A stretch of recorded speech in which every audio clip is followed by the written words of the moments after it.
obviously the internet is everywhere.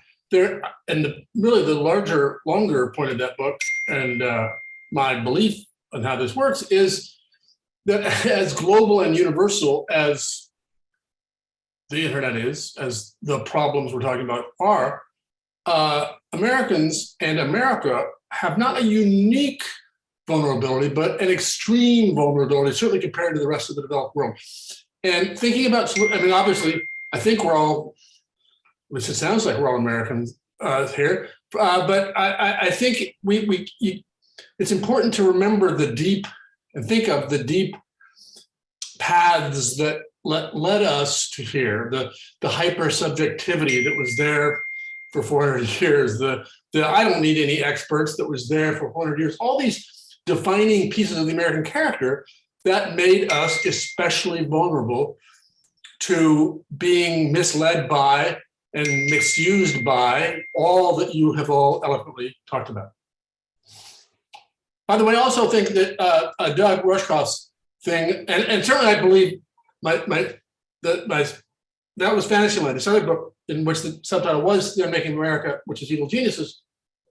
I mean, so it was, yes, it's a huge part of that as well. And to that point, Roger's model for what is the problem, and indeed, I think how it can most effectively be dealt with, as opposed to government control of the truth, which, as was said earlier, is folly.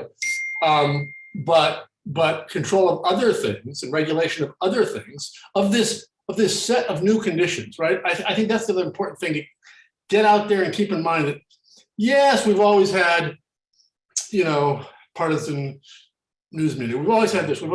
I really honestly think that as skeptical as I've been for 25 years of the new economy, it's all new, there are certain importantly and fundamentally new aspects to this digital era that we have to keep in mind. I also thought that what Doug said about the Council on Foreign Relations as a potential model, as old, farty, and ridiculous in some ways as the CFR is it could be a good model for this. And in terms of also bringing in practitioners, we talked about bringing in people who make games, people who are in the worlds of making this stuff.